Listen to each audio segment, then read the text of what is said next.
Thank you again, Lucy. This is Kevin Pruitt with Rising Tide Startups, and my guest today is Clayton Moulynox. Clayton, thanks for joining us on Rising Tide. No problems at all, Kevin. Good to be here.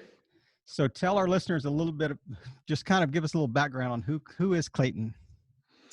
Sure. Well, I'm based over in Perth in Western Australia, which is famous for being one of the most isolated capital cities in the world, actually, which, given the current climate that we're in with what's going on in the world, is probably a benefit right at the minute. So over here in Perth, but moved back from Seattle last year. I was living over in Seattle in Washington for four and a half years with my family, and I was with a startup over there, working with a company called Auth0. And what led me to startups was that I've always really loved small business, and going back to kind of when I was just starting to work in professionally after university, always tended to work for small businesses, and end up joining Microsoft here in Australia for a while, probably 5 or 6 years, and that was the first big corporation I'd worked for. Then the founders of Auth0 over in Seattle were ex-Microsoft, so I had a connection there. And, again, that calling of working in a small business or a startup in Seattle was really exciting for me. So ended up convincing the family to go over to Seattle and worked at Auth0, which was, super exciting, and learned a lot of things, and a very successful company and still going very strong. But family commitments sort of drove us to come back to Australia last year. I've got a son who's 12 and a daughter who's 9. So son was about to start high school over here in Australia. Yeah. So we're keen for sort of him to come back to high school. And in the last, since returning back from the US, look, I took a bit of time off, to be honest, had a bit of a rest. It was, fairly intensive time for those 4 years at that startup, which grew a lot while I was there. So took a bunch of time off, and in the last sort of 3 or 4 months, just been ramping up, getting involved in the startup ecosystem here in Australia, sort of in an advising and consulting capacity with quite early stage startups, sometimes pre-product market fit, just getting involved any way I can, and try to figure out, really some new projects for me to launch into. So kind of walk us through the trajectory. Tell me if you want to know anything more. Oh, I mean, so I'm going to start unpacking this kind of the trajectory that you went, so you started with small business, and you were kind of with Microsoft, and then some renegade ex-Microsoft guys decided we're going to start something, and hey, we got this friend in Australia that we would love to have as part of that setup. So what exactly did they do? And I mean, that seems to be a pretty common practice that, Google loses people, Microsoft loses people, the other unicorns lose people to start things. So what did Auth0 do? So Auth0 is a tool for developers to help them with the authentication and like identity piece of the software that they develop. So very sort of technical developer focused tool, but essentially with the outlook that every company is a software company these days. So it doesn't matter whether you're Microsoft or whether you're Boeing or Tesla or Ford.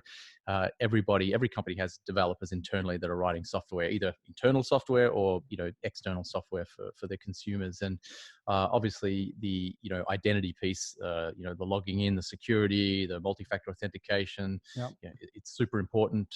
Has been for the last few years, especially with things like GDPR coming in over in Europe. And so essentially it's a tool that makes that a lot simpler for developers and takes a lot of the risk out of it for them. They can use our set of tools, or Auth0's set of tools. I say ours, I'm still a shareholder, so that's why I still refer to ours. But essentially they can use that tool to simplify that process and do a lot more complex things that they perhaps would have to, spend hours and hours, days and days, weeks, writing the code to be able to achieve. So that's essentially what Auth0 does. I joined when there was about 20 people at the company. I didn't know a lot about that space, to be honest. It was fairly new to me, but I've always worked in technical companies, Microsoft, and managed service provider businesses before that. And so it didn't take me long to kind of pick up the gist of what they were doing. Although I'm not a developer, and I must admit that I learned pretty quickly that developers are a whole different kettle of fish, a whole different language. So there's a lot of things I had to learn, that's for sure. So you spent the last 4 years, I mean, you got there pretty early. So, I mean, you more than just an employee of the company, you would have had, I mean, really a vested stake in seeing this company kind of, almost from the early stage startup phase to, I mean, seems like I read somewhere on the start on your website that it by itself achieved unicorn status as well.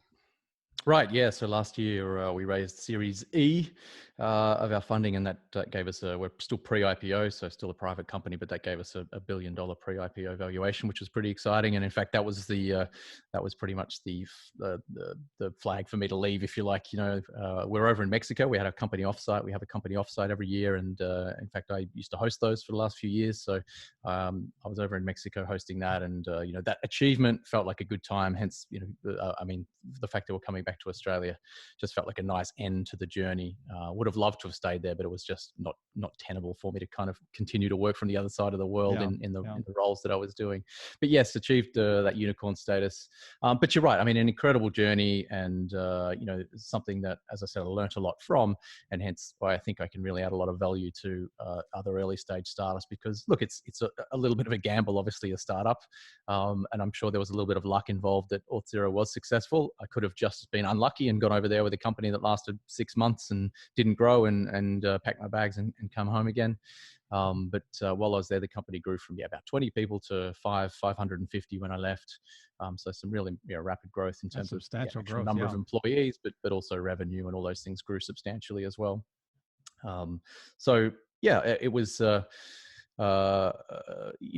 little bit of a risk, but look, the founders of the company, also, and the CEO of the company also had, stellar careers at big companies like Microsoft. And I was very confident that if people like that had left, their livelihoods to come and start the company, that they were pretty serious about it, and that they knew what they were doing. And so I felt very confident kind of leaving, what was a great role at Microsoft as well, and taking that risk. And, so far it paid off. It's interesting that you talked about that. I mean, you're like getting in my head, because you're actually answering questions that I'm about to ask you. So I think we got this time space thing out. It kind of whacked. Maybe it's the coronavirus or something that's affecting the internet. But so I mean, I'm really curious. I warned you beforehand. We may chase a rabbit here, but you mentioned specifically, I mean, because I was going to ask you about, like, what was the mental process that you went through to decide, okay, I'm moving my family virtually to the opposite side of the planet.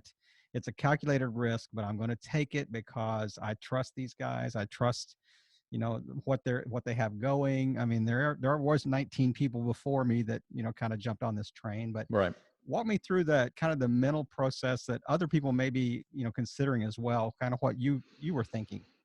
Yeah, I think that's a really great question, because, there are so many people who I think want to, they dream of doing something that perhaps is, they're passionate about, but they're just, it's very hard to take that risk, or to think about what you're leaving behind, or, if it doesn't work out. And I had all those thoughts, for sure. In fact, my wife and I had probably talked about doing something like that for a number of years.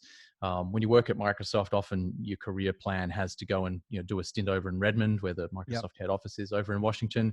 And so we had sort of mentally been in that space for a year or two, in terms of potentially moving the family to go and work at Microsoft in the big head office one day. And we're just starting to sort of seriously explore that option when the Auth0 option came up. Now, of course, that's a little bit of a different scenario, because never heard of this company, much smaller. There was no fantastic relocation package like you would get at a big corporation like Microsoft. So it was a little bit harder to meet you at the airport.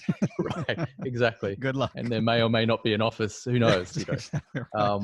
So it was a little bit of that was a bit of a challenge to get over. But look, when my wife and I look back at probably what we've done over the last 20 years, we've kind of taken risks that have always just paid off. I mean, the reason I met my wife in the first place was I decided on a bit of a whim to move from Melbourne, which is where I grew up, over on the other side of the country, and come over to Perth. Just because I was in between jobs, and I just thought, well, I'm just going to go and explore, and ended up meeting Jane, my wife, here in Perth, and went back home to Melbourne. I was probably about 21 or 22, and I think I just told my parents, I told them some fib. I've just, need to go to Perth. Lots of opportunity over there. I have this thing over there. Didn't tell them that I'd met a girl. So pretty much packed up and left. But, and then that really continued. Jane and I moved back to Melbourne after a couple of years for another opportunity. opportunity for, both of us for work. We came back to Perth again, we married, we had kids, went back to Melbourne again. And so we just had this history of kind of doing those things. And every time we did them, something good always happened. We met great people. We have, great friends from some of those moves. Sure. And so I guess that was some of the thinking that we had when it was like, well, should we do this? Should we do this Seattle thing? And we just thought, well, why not? And, I like to think a lot of the time about, well, what can go wrong? What's the worst case scenario? In fact, Jeff Bezos, I quite often use his reference to type A and type B decisions. Not sure if you've ever seen the reference to that, but, he talks about type A decisions being, decisions that you can make, but you can easily just walk, you sort of go through the door, but you can easily come back through the door if you really need to. And he says, which is true, most decisions in life are like that. Not many decisions are life and death. They're, irreversible. And that's a mindset that I continue to take for a lot of big decisions. And that's certainly the case when you're doing something like, what I did with Auth0. Hey, if I got over there and didn't work out, look, you just pack your bags and, you could come back through that door and just come home again. Sure, a little bit of financial burden maybe or whatever, but those things work out in the end. So I think that was a lot of the thinking behind doing it. It was just about let's go on this adventure and what's the worst thing that can happen? Probably not a lot. What's the best thing that can happen? Well, a great deal of new relationships, new friends, new experiences, and good professional development as well. Sure. I mean, I love that the way you kind of framed the story there, and you kind of drew on prior experiences of hey, we moved from one side of Australia to the other, back and forth a couple of times. And each time right. we kind of gained from that experience. We gained friends, we gained relationships, we gained opportunity, experience. And exactly. I have a feeling that at somewhere in the conversation, you did say, okay, what's the worst thing that could happen? The worst thing that could happen is we get over there, it all goes pear-shaped, and we get back on a plane and we come back and I go back to work for somebody else. So I want to ask you one other question before I kind of transition into what you're doing now.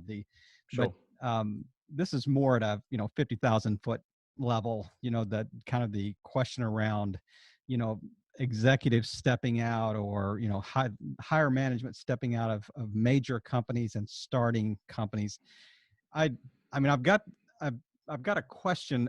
There's so many that make really good executives, but may make really poor startup founders. Right. Did you, it's interesting, when you talked about the guys that stepped out and started, the company in Seattle, that it was very successful. I mean, did they make that transition well? I mean, obviously, at least some of them had to have made it well. Yeah, I think they did make it well. But one of the other things that really attracted me to the company, and even I look for now in startups, is that they actually, both the founders had the foresight to hire a CEO early on in the piece. So neither of the founders assumed the role of CEO, maybe very early on when they literally had no staff. Right. I think Eugenio Pace, one of the founders, was CEO for the first year when it was very much about product market fit. But really when they became commercialized and understood they were going to grow, one of the first things they did was hired a CEO. It was a gentleman by the name of John Gelsey, who was also ex-Microsoft, had been in the mergers and acquisitions at Microsoft, had been involved in things like the acquisition of Skype. And so he knew the VC space extremely well. He knew how to go and receive funding. And to me, I think must be a very difficult decision for founders to make, to kind of, it's your idea, it's your company, you founded it, but you're really giving the reins to somebody else. Exactly. But it's also for me a strong indication that you are adapting, very well to that life, because you're recognizing that you don't necessarily have the skill set that you're going to require to get this thing off the ground, which is, some of the most important periods of a startup, of course, is those first couple of years. Right. So, I think you're right. I think the biggest thing about startups, which is different to corporates that I learned, and the only time I've ever worked at a big corporate is at Microsoft. And I did that somewhat deliberately to go and get that experience. But really at a startup, it's just it's the ambiguity. There is no path forward that somebody has plotted before. And I think some people thrive in that environment. And that's one of the things I learned about myself, is that is the environment I love. That's, looking back, that's why I love working in small business, because that ambiguity, the just the things, the challenges you have every day, the left field things that get thrown at you, the wearing the different hats. Some people thrive in that. Other people thrive in the, here is my swim lanes. This is what I operate in. These are the 5 core functions of my role, and I don't operate out of those, but I do a really good job accelerating forward on those. And I think that can be the difference between executives who are super successful in big corporations, and then who go and try and survive in this sudden world of ambiguity where there are no clear swim lanes, and they have to wear lots of different hats, and don't have that same structure. I think that's probably one of the biggest challenges that execs have. I mean, I love the way you frame that, and even you kind of wove your own story into that as well, and so it's a perfect segue into where I'd like to head next, and that really is, you're on the plane, you're coming home, you need a little downtime because you probably worked about 80 hours a week for the last Right. 3 years, and you're like, I just need to breathe a little bit, kind of get my feet under me a bit, and figure out kind of what is the next phase of life. So tell me what was that? What was the impetus? What was the light bulb that came on that said, "Hey, this is what I'm going to do next"? Yeah, well, I've never been one to plan ahead that much, to be honest, which sometimes can not work out that well. But it has tended to be okay for me. So, I've never had a career plan. I've never, I don't have a particular profession. I'm not a lawyer or a doctor, or I can't even say that I'm a, I've always worked in a lot of different areas in business, generally sales, marketing, general management, always been around those things. And so when you don't have, a clear career path like that, it's, I guess the advantage is that everything seems like it's still a possibility and open. So when I was coming back and sitting on the plane and having those thoughts, like you were saying, really what struck me was that I wanted to do, I felt like I was at the stage in my, I guess, life as well as career. I'm in my early 40s. Whereas, I want to do something that I really love doing and that I genuinely enjoy doing. We've all worked in jobs before that, they're okay. They're a job, you go there, but you don't necessarily really get that excited about it, or perhaps it's even the company, whatever the company does that you work for, it's not your passion, and that's fine. We've all got to do that at some point. But I was at the point where I felt like I really want to do something that I truly enjoy and can learn from and can help others. Excuse me. And so that was my thinking. And so I guess what I didn't want to do was just have that feeling of going out and getting a job for the sake of getting a job. And that's where I kind of started to think about, well, what You can I couldn't have do done it anyway. In your best effort, you were broken after your time in Seattle, so there was no way you could come back and go back in the cube, so to speak. Exactly. It was very difficult to go back to that thought as well. And so essentially, that's what I've been doing really for the last 3 or 4 months. After I took a bit of time off, I've just been chasing things that I enjoy doing, and that's resulted in this company, MXGrowth. That's kind of a consulting company that I've started, and have a few others that help out doing things along there. But personally, what the things that I'm working on within that, like I said, a lot of just conversations and consulting and coaching type work with early stage startups, sometimes founders who are only in their 20s. I really enjoy, because I think I look back to when I was in my 20s and I think, wow, I wish I had somebody that was 20 years older than me that could perhaps have given me some tips, inspiration, or just told me that, hey, everything's going to be okay with this thing that you're doing. And so I love doing that. I also really enjoy writing. And so I've actually been doing a little bit of ghost writing for CEOs and, senior leaders at companies.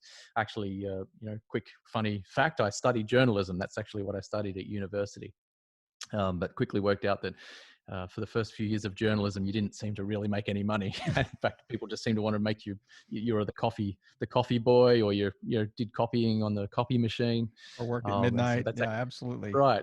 That's actually how I ended up in IT, was because they were willing to write you a check after working. And so anyway, that's really the thought process I had and still have. And look, it's not the same as having a job or being a senior guy at a startup, and certainly not getting the sort of paycheck I used to get. But these things take a while to grow. But also, I'm learning that there are more things in life than they're getting that paycheck. And if you can survive with what you're doing in terms of the income that you're getting, but you're really enjoying it, and there's opportunities to learn more, then what tends to happen, and what's certainly happening already, is that new opportunities just keep opening up and opening up. And, there's no doubt that in a year's time, things will look a little bit different, and I'll find some great projects that are both probably rewarding financially, but also rewarding, professionally, personally.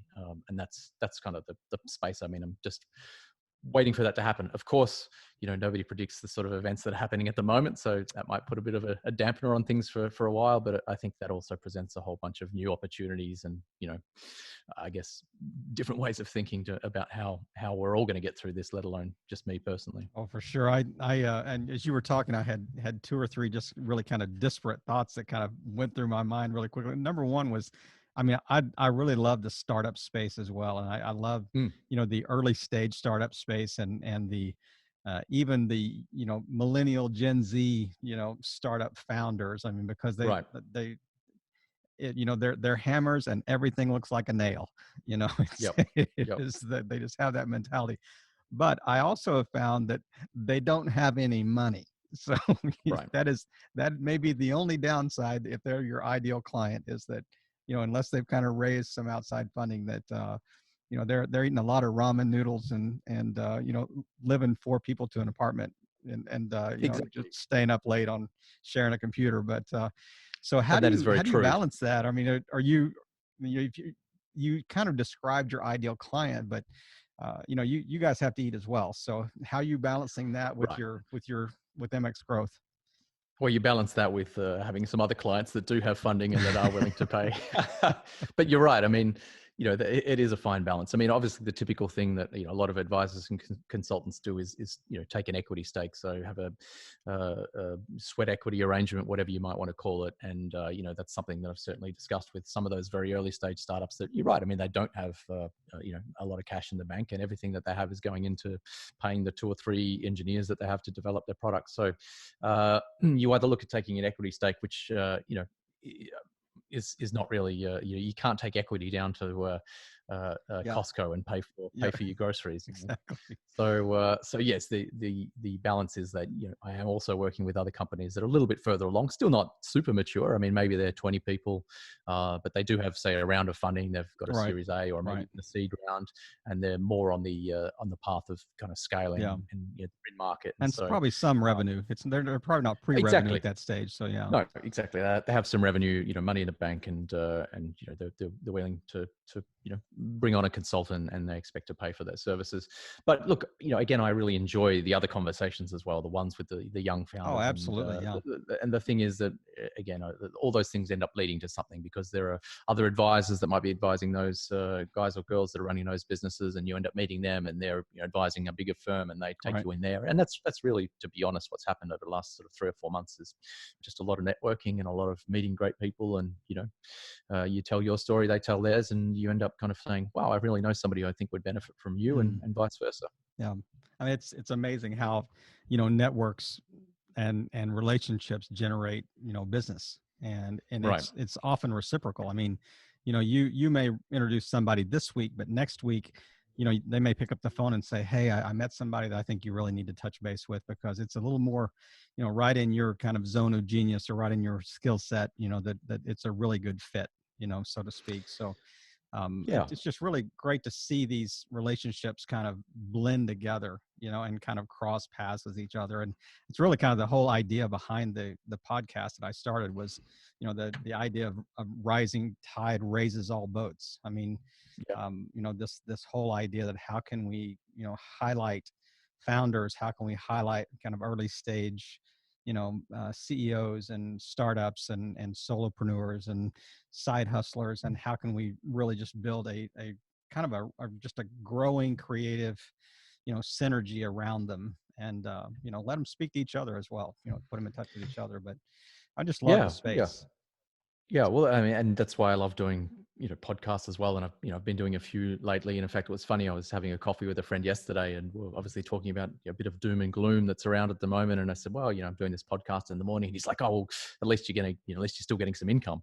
And I said, oh no, you don't get paid for doing most podcasts. It's just a thing that you do, and that's okay with me. I do them because it's exactly what you just said. It's about actually adding some value. You're going to get value out of this. I'm going to get value out of it for learning. You get to speak to founders every couple of weeks, and so so, the knowledge you have and what you've learned is as much as a learning experience for me as what I am as well. So it's about this idea of just creating value, I think, and that's what so many people are doing a great job of. You see obviously to the extremes, people like Gary Vee, Yeah. but also there's a lot of just small independent founders, people that are even just working as an employee in certain companies, and a lot of people are doing a great job at just creating value. And I think that's largely what is going to be really important going forward in terms of the success of businesses and people individually. It's funny, you hear people talk about Gary Vee. It's kind of using the same like vernacular when they talk about, well, it's the Uber of something, or it's the Right. Airbnb of something. Well, actually, it's the Yeah, Gary Vee version of. So right. he's like the Well, human Uber. He's yeah, the yeah. human I unicorn. only So got onto Gary Vee maybe a year ago. I was probably a bit of a late bloomer. I'd never heard of the guy, but I mean, I certainly don't follow him religiously at the moment. But yeah, he inevitably comes up on my LinkedIn feed every now and then, and I watch some of his stuff. And I mean, good on him. He's got more energy than 1,000 people combined. And that he does. um, That he does. I mean, his I think his whole um, goal in life is to own the New York Jets, NFL football right, team. That's all he right, lives for, is to own that yep. team that they won't sell to him. So this is also another great transition point, because I mean, I love the idea of what you've kind of walked through as you've kind of tried to launch MX Growth and Mm. over the last 12, 18 months or whatever. So this is the time where I kind of step aside and you become the professor on our Rising Tide Startup School. And, walk us through a couple of three just really crucial steps that you think a startup founder really has to have in place, foundationally, to really start whatever it is well. And just walk us through. Here's two or three steps that you just really need to follow.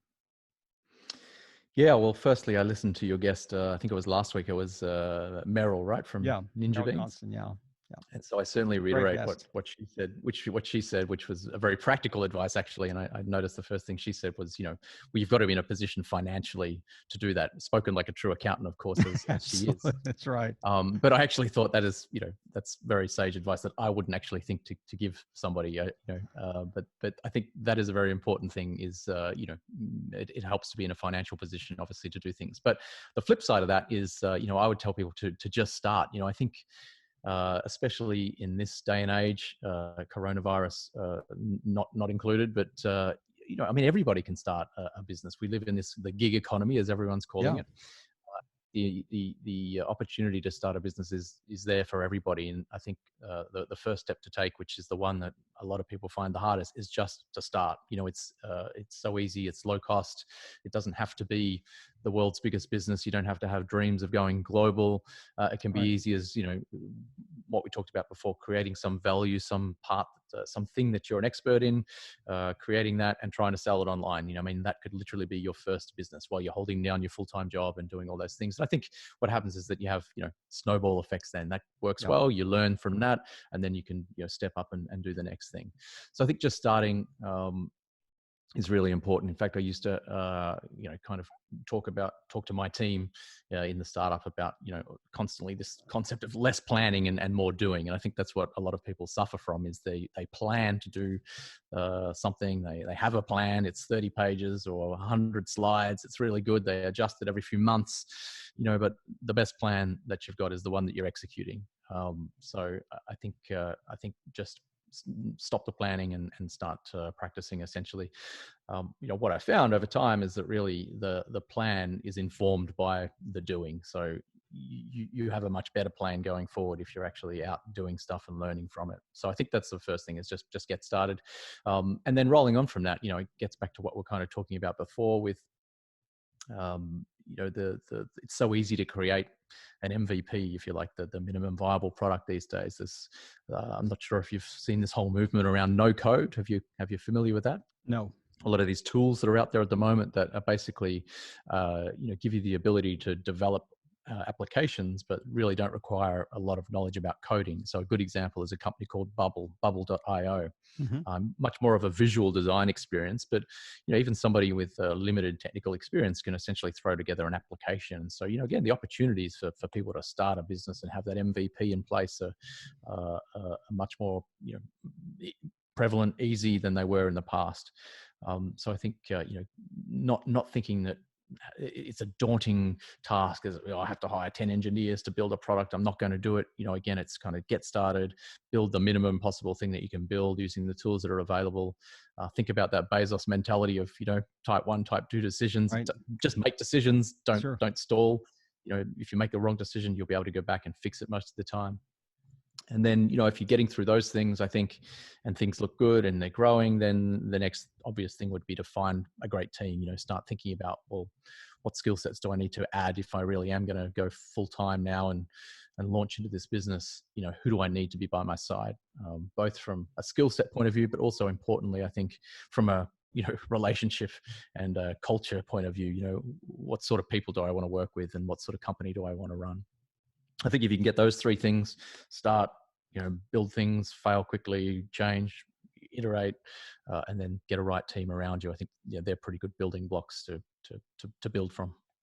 And that really, I mean, these are kind of universal truths, in this space. I mean, it doesn't have to be a unicorn that you're kind of pre-unicorn state. I mean, this is even for even small, 1, 2, 3 people, entities that you're creating that may never scale, to be a large company. But I mean, the whole idea of it is so important, who you're working with. It's so important, that you bring on skill sets that you don't have, so to speak. And someone extremely famous said, if you're the smartest person in the room, you're in the wrong room. So exactly. I really love that idea that and it goes back to even the guys, back at Auth that you said they had to take their hands off of it. I mean, it was their creation, it was their child, so to speak, that they really have to kind of release, by bringing the CEO into run that. Yeah, that's it. Well, and the rest of that story is that then eventually, after probably 3 years of the outside CEO coming in and raising quite a few of the first rounds of capital, then our Eugenio, who was actually I reported to most of the time I was at Auth0, he then did step up and took that CEO role, because those first 3 years were as much about learning how to be CEO and using John as essentially his role model for that role. And then eventually, he learned enough from John, especially about the fundraising piece, because that was the piece I think he needed to learn a little bit about. And, then he stepped up into that CEO role. So again, that's just, I think a lot of the time we think of CEOs or even leaders as being very, I don't know, not having that mindset of I don't know something and I'm willing to say it, but I think that vulnerability is super important. There's no point pretending that you know things that you don't know. I think you get a lot further by saying, I don't know this thing. I need somebody to help me understand it. And that's, philosophy that I certainly have when I'm managing teams as well. I'm not afraid to tell people that I don't know, and maybe we can work it out together. Because otherwise you just get yourself into a big mess. Well, I mean, at some point in time, you're going to be exposed anyway. So, and it also, I think it gives people ownership, in if you're drawing them out and drawing them into decision making and trust, trusting your team. So I could continue to ask you follow-up questions for the rest of the day, but I do want to honor your time and just tell me, what have I not asked you about that you just kind of want to wrap up with, just a real quick point, and then tell people where they can find more about you online and your company. Yeah, look, I don't think there's too much that we haven't covered. I did jot down just a couple, just in case sometimes I'm on a podcast and somebody says, "Oh, give us your favorite saying or quote." So Sure, I do have a couple of favorites, and I just thought I'd jot those down. So given that I haven't had an opportunity to tell you those, let me just tell you a couple of things that again, I've learned over the last few years, and actually it was the now CEO Eugenio Pace who taught me a lot about stoicism, I should say. And he was a big reader of Marcus Aurelius, and so he used to say the Gary Vee of Stoics, by the way. Right, exactly. That's right. He was ahead of his time. So he's got the famous saying, what stands in the way becomes the way, which is part of a larger quote. The impediment becomes the way. What stands in the way becomes the way, or something like that. Anyway. But essentially, again, that is something that I continually think about. And, when I'm talking to people and they sort of say, we just can't get around this blocker, or we keep getting stuck here. And when you drill into it, people tend to be looking for ways to get around those blockers and those things. And, I think I constantly just, keep that Marcus Aurelius quote in my mind about, well, sometimes trying to get around it is the wrong way to go. If you find a blocker, just charging straight on, head onto it, is often a great way to short circuit things. You can get through that, trust your team, work things out. And that often short circuits a process by months, if not even years. Once you get on the other side of that blocker, it's a lot quicker than having to go right around the mountain, Right. for example. So that's one. Another great one I like to use is from a guy called Howard Thurman, who probably nobody's ever heard of. He was a US author in the civil rights, or a bit of a leader during the civil rights. He also has a saying that I love to use, which is, don't ask what the world needs, ask what makes you come alive and go do it, because what the world needs is people who have come alive. And again, that really resonated with me when I read that probably 10 or 15 years ago. And it's something that I kind of use, with my own personal philosophy and values. And that's all about, again, just doing what you love, because when you do something you love, it lights you up. And when you're lit up and enthusiastic and passionate, you're being your best self, and you're usually contributing the best to the world. And that's kind of a philosophy I take again into the teams. And when I'm talking to people and coaching people and managing people, it's kind of what do you love doing? Because that's when I'm going to get the best from you, is when you're doing what it is that you love doing. So I just thought I'd slip those two things in there, because Absolutely. they've been What a way to wrap up. helpful for me.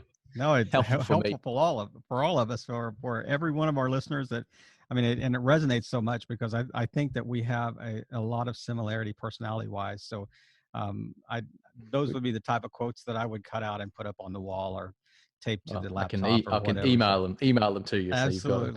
Absolutely. But we literally put that Marcus Aurelius one on the wall, or, I put it on the wall in our office at Auth0 in Seattle, because, of that very reason. That's how kind of, much it felt like it at the core of who we were. So we did put it in nice big letters on the wall.